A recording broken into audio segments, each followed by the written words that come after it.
Hey, thank you all for coming. I wanted to give a brief overview of the family for some of you that aren't as intimate with the family as others. Jerry, I was thinking about something Jean said, and she said, keep this brief. And so I expect you've been to a lot of faculty meetings, and you probably know what it means when a professor takes his watch off and puts it on the leg. Do you know what that means? It means absolutely nothing. So that comes out of a career in higher education. But can you see the screen okay? I'm sorry we don't have one of those big 60-inch things, but here we are at Pipes, and we wanted to think about coming home with Thelma, and Jean and I have just been thinking about coming home too, and what that's going to mean as you get older and think about where you're going to end up. And I've concluded for myself it's going to be West Virginia. I grew up here. Jean and I haven't entirely reconciled this. She's from Michigan. Well, that's Indiana, so I don't believe it. I don't know if we're going to West Virginia. But we talked to Thelma in her last week, and she's a funny woman. I mean, she didn't want anything. She didn't care for anything. All of her life, she just gave. And we scattered her ashes this morning over at Rose Lawn, and when we talked to her about what we're going to happen to her ashes, she said, "Oh, we've taken care of all that. Funeral home will take care of it. We've paid for it all. You just don't bother with that." And so it was that response that made me think a little bit about, well, what do you do? And so we thought about coming home to West Virginia. So I wanted us to spend a few minutes, and I will try to keep it brief, about thinking about coming home to West Virginia. I've been away for a long time, and I reconnected with West Virginia after 40 years away. And this is the scene I always think about when I get to West Virginia. That's over the Bluestone River on I-77, just as you're coming in Princeton. You can't quite tell it, but just 3 miles as a crow flies where Athens is. And when I got a driver's license, one of the destinations was that bridge on the underside where we used to go. So I often think about my growing up and how it relates to my parents growing up. And I've taken to saying that I grew up in a park. And the reason I do that, I think, is because I contrast my growing up and my whole life with my parents and Bob's parents and Jim's parents and what it was like in the cold fields. I grew up on the edge of Concord College, and this was my playground. Literally, as a little kid, 4 years old, this was my playground. I went to another playground, to Marshall University. It was just a nice park, a wonderful place to be. And after that, to Ohio University, another park. I got accustomed to this academic environment. Jean and I got married there. And lived in Athens, Ohio for a little bit, and then moved to another park. Spent the next 40 years or so at Indiana University in teaching and administration. So I think about that and think about Thelma and where I began in talking about her. So I think this is kind of where I home in on. This is my dad and his family. This is my dad. That's my granddad and grandmother. That's Jim's dad, right there. My Uncle Ben, and our grandmother, Jim and my grandmother, died when my dad was about 8 years old, and that left that family in pretty tough situation. So my dad quit school in the 8th grade and went to the mines, and so he started his work, his career, literally digging coal by hand underground. This is my granddad, you saw in the other picture. That's my dad. Bobby, where are you? That's your dad, right there. So that's this is a family portrait, more or less. of what it was like. Mom and Dad met there in McComas. Several of us just got back from McComas. There's not much left there. But they met there and married and started raising their families. This is the town where we visited today. There were, my dad was paid in script. We still have his pay envelopes. You can't quite read this one, but I've read it, and it shows how many hours he worked those 2-week periods and how much he was paid. He's paid 25 cents a ton, paid by the ton of coal that he loaded by hand. And then if he did over a certain number of tons, 200 tons, then you got 32 cents a ton. And then what you can see here is how much money was earned, but then what was subtracted from that pay. And I never knew this, but they had to buy their own tools, and they bought their own dynamite. They did the dynamite's listed there, and so they bought all the materials that they used to mine, and then they lived in a company house. So they paid rent on that. They paid a fee for a doctor and family, and then the envelope included what was left for this pay period is $14.77. But that wasn't cash, that was script.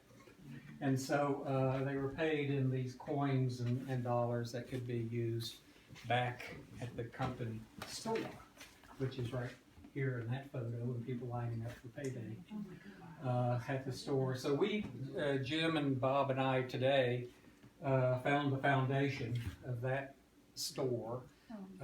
We grew up in this little row down here. Jim, when you left, and you were 10 years old, I think, and that house is 2 down, I guess. It's not quite in that photo, but it's right there.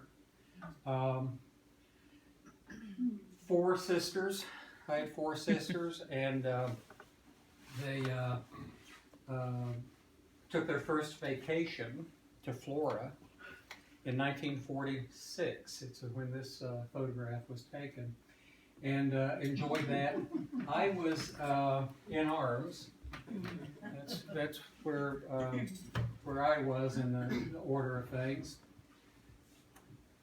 And Thelma, as always, was the one that was the sportsman. She was the tomboy, and I doubt that she caught that fish.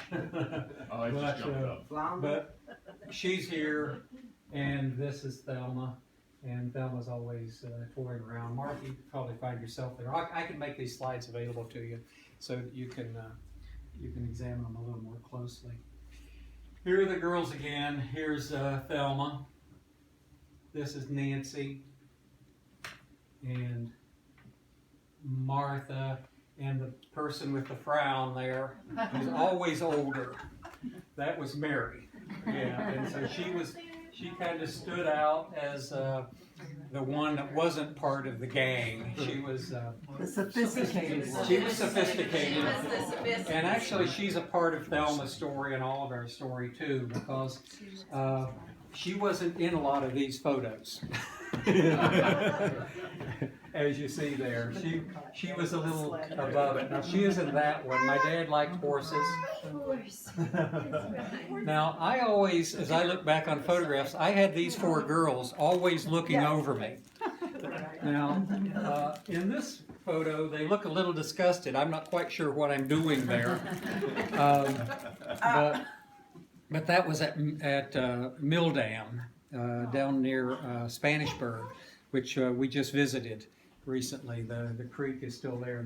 That was called a resort, the Mill Dam Resort. And so that was our family away from McComas home.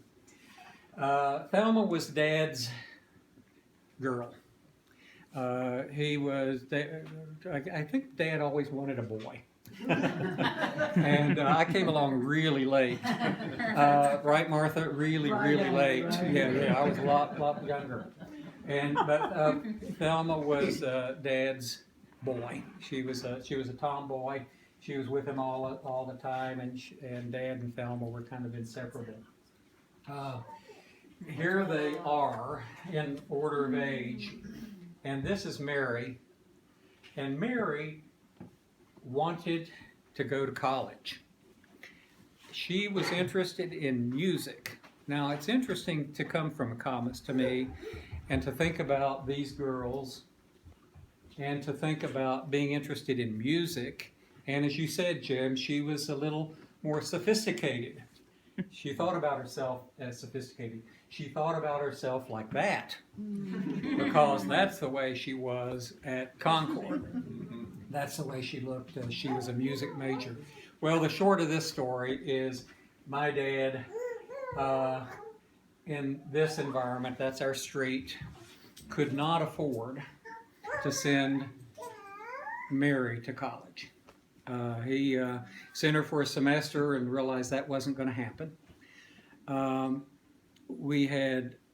He had 3 additional daughters lined up, and then a son, and then my mother, who had never finished, gone to college.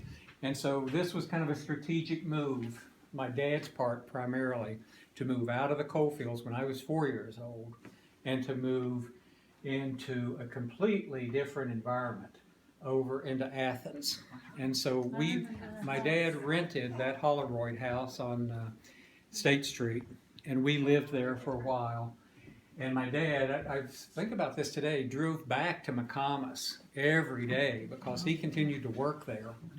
And he had a little panel body truck, and he picked up people along the way, riders, to help pay for that transportation. That's the way we made our move to Athens. Jerry and I were talking about this some time ago, about how many people found their home in Athens because that was college. It was the only way to make college affordable.